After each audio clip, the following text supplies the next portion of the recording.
Nation and sports fans everywhere, and welcome back to the BBN Report, where we talk all things college football and basketball. And this week, we have championship week in college football, coming off one of the best weeks of all college sports in general, feast week and rivalry week. And today we will be previewing the conference championship games, specifically the Power 5 conference games. And yes, even though I said Power 5 games, I will be previewing and giving a prediction for each of those games, including the Cincinnati and Houston American Conference game. Before I give my predictions on how these games will unfold and who I think will win these games, and or how I'll be betting the point spreads on these games, why don't you comment down below and tell me who you guys think is going to win these games, and if you are a bettor, tell me how you'll be betting these Power 5 games.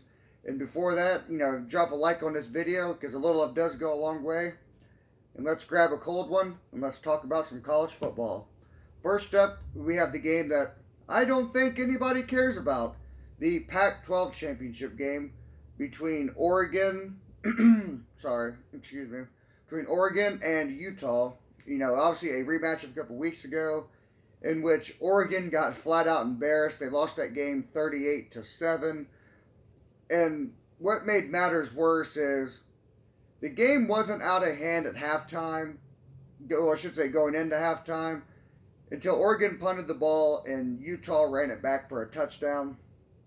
That kind of made that game, at that point, kind of sealed that game, at least in my opinion. But I ultimately think Oregon is going to come out a little bit better this week.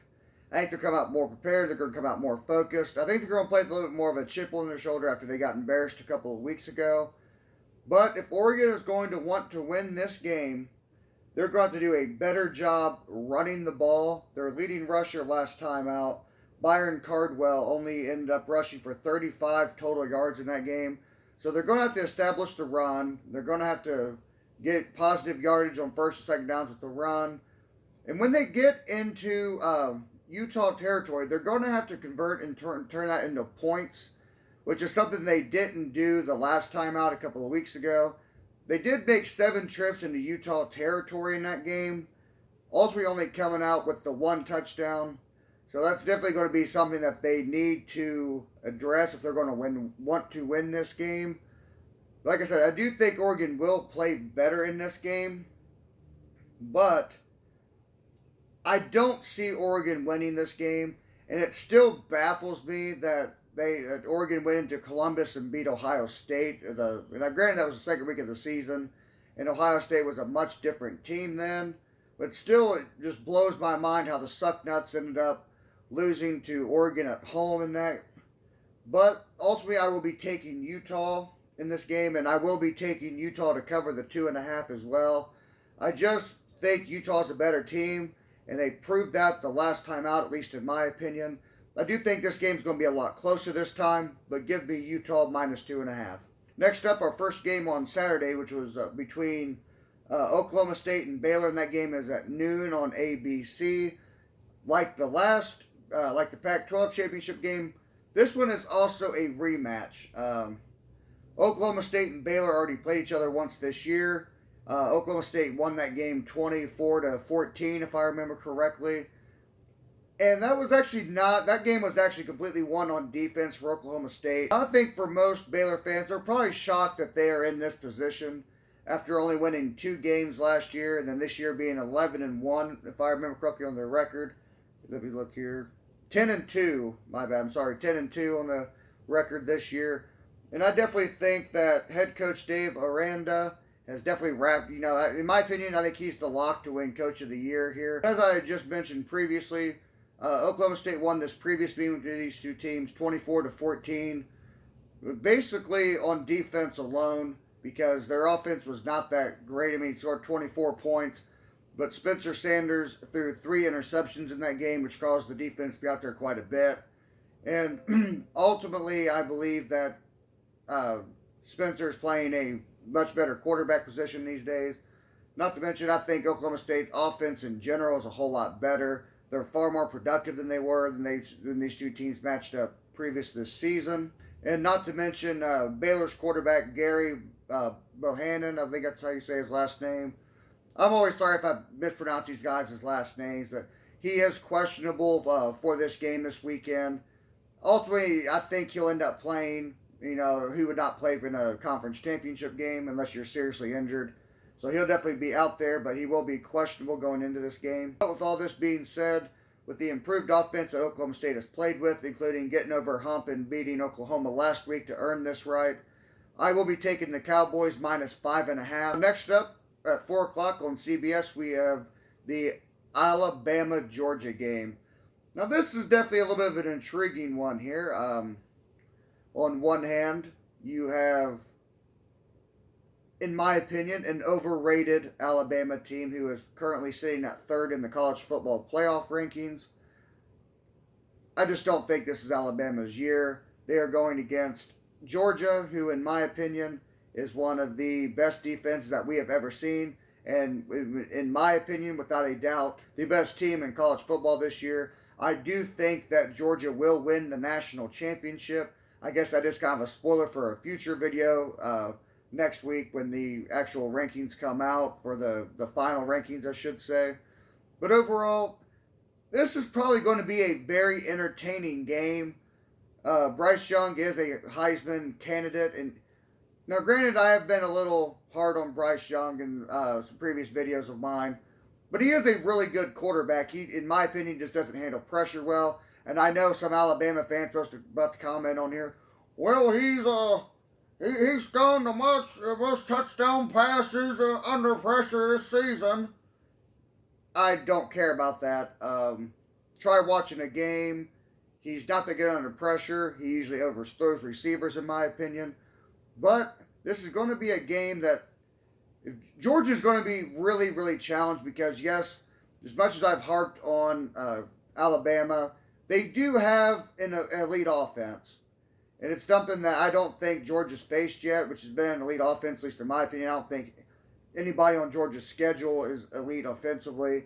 You have some teams on there that Georgia played that were at one point pretty good before they played Georgia. And Georgia's had a history this season of really beating the will to play and live out of teams. And it's always been a carryover effect that teams after playing Georgia have struggled the next couple of weeks. This will not be a case for Alabama, probably, considering that they don't play again until probably New Year's, when they will be playing in a New Year's Six Bowl. But overall, I don't think Alabama has a good offensive line. I think their offensive line is definitely very subpar, and it's probably middle of the pack offensive line in the SEC, at least in my opinion. I think Georgia's front seven is going to have no problem getting back to Bryce Young, getting sacks, getting tackles for losses, and really blowing up run plays. If Alabama's going to win this game, it's going to be through the air. They're going to have to give Bryce Young enough time and receivers enough time to get open. But overall, I just don't think this is Alabama's year. I think Georgia's head and shoulders better than everybody in the country. And I think their defense is going to hold stout. I firmly believe that defense wins championships. And more often than not, a good defense slows down a good offense. Which Alabama, I will admittedly, does have a great offense. But I will always pick defense over offense. So that's why I am taking Georgia. Give me the 6.5. Now next up, we have the ACC title game between Pitt and Wake Forest. A game, in my opinion, which is probably going to be a very entertaining game. I definitely think this is going to be a game that could be potentially very high scoring. I said potentially high scoring. Pitt does a lot of things really well, including time of possession. If I remember right, Pitt leads the ACC in time of possession. They also do a really good job of getting back to the quarterback and creating sacks and tackles for loss. If Pitt wants to win this game, one thing they're going to have to do very well is they're going to have to do what they've done all year long, and that is control time of possession.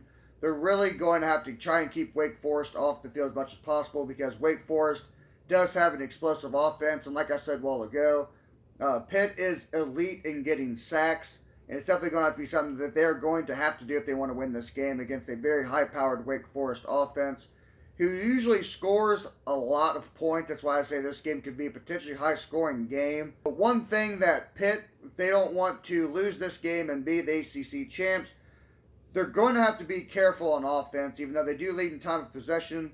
But one thing that Wake Forest does very well in defense, they create takeaways. They love to pick the ball off, and that's one thing that if Pittsburgh turns the ball over against Wake Forest, in my opinion, there's no way they'll be able to win this game. Pitt will have to take care of the ball in this game. There's just no ifs, ands, or buts about it. It's kind of funny because you have two teams that really couldn't be more opposites of each other playing here. This game actually kind of reminds me of the Kentucky-Tennessee game earlier this year, where you have Kentucky in one hand who loves to control the time of possession, run the ball, and really play smash mouth football for the most part. And yet, these in terms of for Kentucky. And then you had Tennessee, who, on the other hand, was a very fast-paced offense that loves to throw the ball and loves to run about 3 plays a minute. Two teams that just don't, just two complete polar opposite teams going at it. And that's what you have in Pitt and Wake Forest. You have Pitt, who loves to control the clock. You have the time of possession, where you have Wake Forest, who wants to run 2-3 plays a minute and really get the ball downfield and score. So it'll definitely be interesting to see how this happens. But like I said, because of the way Wake Forest loves to score quick, run quick tempo offense, that's why Pitt just can't afford to turn the ball over in this game. But overall, I do think Pitt is the better team. And I will be taking Pitt -3. Next up, we have the Big Ten Championship game between Iowa and Ohio State. Hang on a second. Hang on. Excuse me? Ohio State is not in the Big Ten title game? Are you sure? You're telling me Ohio State fans spent weeks talking about how their offense was going to put up 55 points on Georgia in the national title game and be national champs, and they got blown out last week at Michigan? Are you sure? Oh, what a unfortunate, what a very unfortunate turn of events here.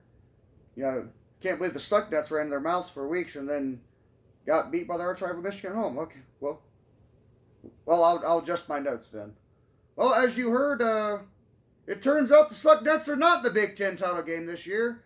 You will have Iowa facing off apparently against the Michigan Wolverines. All jokes aside to the Sucknut fans out there, this is actually a game that I'm actually kind of excited about because it's going to be nice not seeing Wisconsin playing Ohio State in the Big Ten title game like we've seen for the last couple of years or so. Or at least it seems like Wisconsin and Ohio State seem to play each other every year in the Big Ten title game. So it's definitely going to be a nice change of pace seeing two different teams in there. But I definitely think this is going to be a pretty, I think it's actually going to be a low-scoring game for the most part.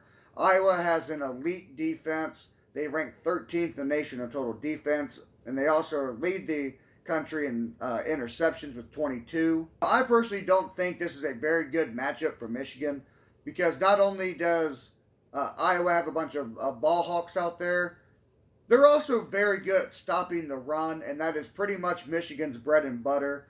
I definitely think that McNamara is going to have to open up the playbook a little bit. He's going to have to air it out a little bit. He's going to have to be able to open up that run game a little bit, which I think can lead to some mistakes on Michigan's part. Now, I do think that Michigan is going to win this game. I do think they are better than Iowa, but I don't think that Michigan can cover the point spread here. I will be taking Iowa at 11, either 11 or 11.5. I will be taking Iowa to beat the spread. Like I said, I think this is just a bad matchup for Michigan in terms of trying to really blow a team out. You got a team that intercepts the ball a lot, great defensively, they stop the run. These are all things that I don't think bode well for Michigan, and this is actually a game I could see Michigan dropping, and it wouldn't be surprised because I do expect a little bit of a drop-off from Michigan this week. They finally snapped their 8-game losing skid to Ohio State last week in very convincing fashion. And it's like I said before, most Michigan fans, I don't think, before the season started, thought they'd be here. So regardless of what happens, this season has been an amazing ride for Michigan. I do think that they will win this game, but it's going to be a lot closer than people expect. That is why I am taking Iowa plus 11.5. Now next up, even though now that we are done with the Power 5 games, I will now talk about the American Conference game between Cincinnati and Houston. Now, I think that this is a game that's kind of flying below the radar a little bit. I think Houston is a little undervalued in the public eye. I don't think too many people outside of the American Conference have paid too much attention to Houston. They've now won 11 straight after they dropped their opener to Texas Tech. Now, if you're a fan of defense, I think this is definitely going to be a game that you're going to want to tune into. This is definitely going to be a defensive battle from start to finish. These two teams here led the American and were 1 and 2 in total defense in the conference. But like I said before, I think Houston seems to be a little undervalued going into this game. They've been very, very good for the most part. And for the most part, they haven't really been challenged in the American Conference. Now, I do think that Cincinnati is the better team. Desmond Ridder is that dude's an absolute stud in my opinion, and will be playing on Sundays before too long. But I think that Houston is better than they're getting credit for. And so I do think Cincinnati is going to win this game, but I don't think Cincinnati is going to cover the 10.5. So I'll be taking Houston plus 10.5. Well, there you have it. There's my thoughts on this weekend's big championship games. If you guys would like, you can comment down below and tell me what you think, how these games are going to unfold. Tell me who you think is going to win, who you're betting on. And you can also comment down below if you think I'm an idiot and you think I'm completely off on some of these. If you can, drop a like on this video because a little love does go a long way. And I'll catch you guys in the next one.